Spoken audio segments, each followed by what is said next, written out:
मालिश, तेल मालिश, चम्पी। सर जो तेरा चकराए या दिल डूबा जाए, आजा प्यारे पास हमारे, काहे घबराए। दोस्तों नमस्कार, आप सभी लोगों का एक बार मैं फिर से स्वागत करता हूं आपके अपने ही channel housefull show with Nitin में। दोस्तों आज हम बात करेंगे भारतीय फिल्म इंडस्ट्री के सबसे पहले कॉमेडियन जॉनी वॉकर साहब के बारे में। दोस्तों यदि आपने मेरा चैनल सब्सक्राइब नहीं किया है तो मैं निवेदन करूंगा, रिक्वेस्ट करूंगा, गुजारिश करूंगा कि सब्सक्राइब कर लें और दोस्तों बेल आइकन और ऑल के ऑप्शन को ज़रूर प्रेस करें जिससे कि सारे नोटिफिकेशंस आप लोगों तक पहुंच पाएँ। दोस्तों भारतीय फिल्म उद्योग में यदि हम अभिनय की बात करें तो उसे परिभाषित किया है दिलीप कुमार साहब ने। यदि पार्श्व गायन की बात करें तो उसे परिभाषित किया है लता जी और रफ़ी साहब ने। यदि हम गीतकारी की बात करें तो उसे परिभाषित किया है शैलेंद्र जी ने। और यदि हम कॉमिक रोल की बात करें या कॉमेडियन की बात करें तो उसे परिभाषित किया है जॉनी वॉकर साहब ने। दोस्तों जॉनी वॉकर जिनका वास्तविक नाम बदरुद्दीन काजी था, इनका जन्म हुआ था 11 नवंबर 1926 के दिन इंदौर शहर में, जहाँ से ये खाकसार ये वीडियो प्रसारित कर रहा है। और दोस्तों इंदौर शहर में इनके पिताजी टेलरिंग का काम करते थे और 12 भाई बहन थे ये। और एक बार ऐसा कुछ हुआ कि इनके पिताजी का स्वास्थ्य कुछ बिगड़ा और परिवार की जिम्मेदारी बदरुद्दीन पर आ गई और इसी सिलसिले में बदरुद्दीन ने मुंबई का रुख किया और वहाँ जाकर के कंडक्टरी करने लगे ये। दोस्तों बदरुद्दीन साहब के व्यक्तित्व में, उनके स्वभाव में ही कॉमेडी थी, ह्यूमर था और उनके ह्यूमर का प्रदर्शन वे अक्सर अपने कंडक्टरी के जॉब के दौरान भी करते और कुछ ऐसी हास्य की फुहारें छोड़ते कि सब लोग हंस पड़ते। और उनका चूँकि एक्टिंग में भी रुचि थी तो उन्होंने थिएटर ज्वाइन किया और वहाँ थिएटर में उनकी मुलाकात हो गई भारतवर्ष के सबसे बेहतरीन एक्टर्स में से एक बलराज साहनी साहब से।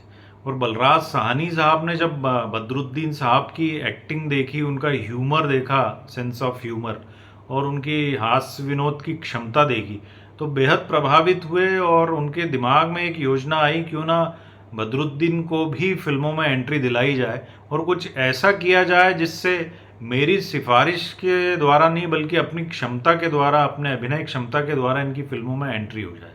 तो उन्होंने एक योजना बनाई उनके साथ मिलकर के। इसी दौरान वे एक स्क्रिप्ट पे काम कर रहे थे। एक फिल्म थी जिसका शीर्षक था बाजी, जो कि नवकेतन बैनर के तले बननी थी और इसमें फिल्म के हीरो भी ऑब्वियसली देवानंद साहब भी थे क्योंकि उनका होम प्रोडक्शन था ये, और गीता बाली जी इसमें हीरोइन थी। और इसी सिलसिले में स्क्रिप्ट का डिस्कशन करने के लिए वे नवकेतन के ऑफिस आए हुए थे। तो दोस्तों उस नवकेतन के ऑफिस में जब बलराज साहनी साहब पहुँचे तो वहाँ पे गुरुदत्त साहब जो इस फिल्म के डायरेक्टर थे बाजी फिल्म के, और चेतन आनंद जो कि प्रोड्यूसर थे, उनके बैनर नवकेतन में ये फिल्म बननी थी, और देवानंद साहब जो हीरो थे, ये सभी लोग थे और उनका डिस्कशन चल रहा था इसकी स्क्रिप्ट पर।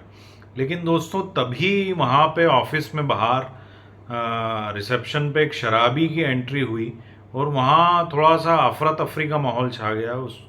वो उलझुल हरकतें करने लगा शराबी, और जब अंदर इन लोगों को ये आभास हुआ, ये महसूस हुआ कि बाहर कुछ हलचल है, तब देवानंद साहब उठ कर के बाहर देखने के लिए आए कि भाई क्या हो रहा है, मैं सेटल करके आता हूँ। लेकिन मामला जब नहीं संभला तो ये देख कर के जो चेतन आनंद साहब थे वो गुस्से में बाहर आए और उनके पीछे पीछे गुरुदत्त साहब और बलराज साहनी साहब भी आए और उन्होंने, चेतन आनंद साहब ने ये आदेश दिया अपने स्टाफ को कि सुरक्षा गार्ड्स को बुलाकर इसको शराबी को बाहर किया जाए। लेकिन तभी बलराज साहनी साहब ने बीच में हस्तक्षेप किया, इंटरवीन किया और उस शराबी को उन्होंने कहा, बद्रू सभी को नमस्कार करो। तब बद्रू ने सभी को नमस्कार किया और फिर बलराज साहनी साहब ने परिचय उनका दिया सभी को कि ये मेरे मित्र हैं थिएटर के, इनका नाम है बदरुद्दीन काजी, जिन्हें प्यार से मैं बद्रू कहता हूँ। तो फिर बदरुद्दीन काजी का जब नॉर्मल बिहेवियर सबने देखा तो बड़े आश्चर्य में पड़ गए, बोले ये अभी तो शराबी थे और अभी नॉर्मल हो गए। तब फिर बलराज साहनी साहब ने सभी से ये कहा कि इन्हें ये शराबी का अभिनय करने के लिए मैंने ही कहा था, जिससे आप लोगों को ये पता लगे कि ये कितने अच्छे एक्टर हैं और कितना अच्छा सेंस ऑफ ह्यूमर है इनका। और वाकई में दोस्तों ये देख करके चेतन आनंद साहब, गुरुदत्त साहब, देवानंद साहब तीनों बहुत प्रभावित हुए और वहाँ से इन्हें बाजी फिल्म में एंट्री मिली बतौर कॉमेडियन। और दोस्तों यही वो एपिसोड था जहाँ से बदरुद्दीन काजी का नाम बदल कर जॉनी वॉकर किया गया, और ये नाम बदला था स्वयं गुरुदत्त साहब ने, क्योंकि जॉनी वॉकर एक फेमस स्कॉच विस्की का ब्रांड था। तो ये सोच कर के गुरुदत्त साहब ने इनका नाम जॉनी वॉकर रखा, क्योंकि शराबी के रोल में वहाँ पे वे आए थे। और तब से फिर दोस्तों बदरुद्दीन काजी साहब का नाम जॉनी वॉकर पड़ गया। और उसके बाद दोस्तों उन्होंने एक से बढ़कर एक फिल्में की, विशेषकर दोस्तों 50 और 60 का दशक जॉनी वॉकर के हास्य विनोद से छाया रहा। उन्होंने एक से बढ़कर एक बैनर की फिल्में, एक से बढ़कर एक डायरेक्टर्स के साथ की। विशेषकर गुरुदत्त की हर फिल्म में जॉनी वॉकर होते थे। और दोस्तों अपने बेमिसाल अभिनय के लिए उन्हें 2 बार फिल्म फेयर अवार्ड भी मिला। 1958 में जो बिमल रॉय साहब की मास्टरपीस कृति मधुमती आई थी, उसमें उन्होंने रोल जो किया था चौकीदार का, उसके लिए उन्हें सह अभिनेता के लिए फिल्म फेयर अवार्ड मिला, चूँकि उस समय कॉमेडियन की कैटेगरी नहीं थी। फिर शिकार फिल्म एक आई थी जिसमें बतौर कॉमेडियन उन्हें फिल्म फेयर अवार्ड मिला। और दोस्तों हर व्यक्ति बदरुद्दीन काजी जॉनी वॉकर को बहुत चाहता था। उनका जो अभिनय क्षमता थी, जो सेंस ऑफ ह्यूमर था, अद्भुत था। और जब वे फिल्म में एक्टिंग करते थे तब ऐसा लगता ही नहीं था कि वे एक्टिंग कर रहे हैं, मतलब ह्यूमर उनमें नेचुरल था, नैसर्गिक था। और दोस्तों बदरुद्दीन काजी जॉनी वॉकर साहब पहले अभिनेता थे जिन्होंने पर्सनल सेक्रेटरी रखा। 300 फिल्मों में उन्होंने काम किया। वे पहले अभिनेता थे जिन्होंने पर्सनल सेक्रेटरी रखा, साथ ही पहले अभिनेता थे जिन्होंने संडे के दिन कभी काम नहीं किया। और एक और विशेषता ये थी कि वे पहले अभिनेता थे जिन्होंने एक जो बोलचाल में एक विशेष भाव होता है जिसे अंग्रेज़ी में कॉलोक्वेलिज्म बोलते हैं, उसका प्रयोग अपनी फिल्मों में किया, अपनी बोलचाल की भाषा में किया, जो कि उनके ह्यूमर को और बढ़ाता था। और दोस्तों क्या एक्टिंग, बेमिसाल एक्टिंग की है उन्होंने कई फिल्मों में। 300 फिल्मों में काम करने के बाद उनका अभिनय से थोड़ी सी दूरी बना ली उन्होंने और जेम्स का बिजनेस शुरू कर दिया। हीरोओं के व्यापारी बन गए वे, उसमें भी काफ़ी सफलता अर्जित की।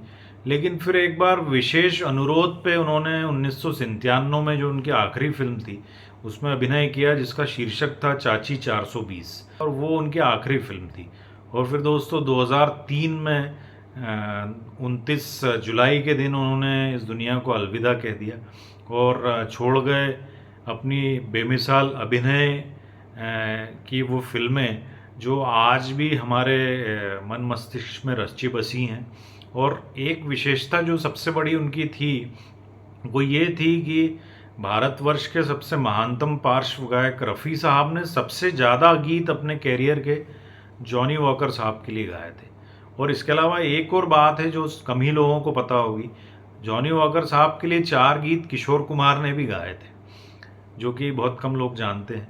दोस्तों जॉनी वॉकर साहब एक फिल्म जब कर रहे थे तब उन्हें प्रेम हो गया और नूरजहां जो अभिनेत्री थी उन्हीं से प्रेम हुआ, जो कि फिल्म स्टार शकीला की बहन थी, और उन्हीं से उन्होंने शादी भी की और फिर उनके 6 बच्चे हुए।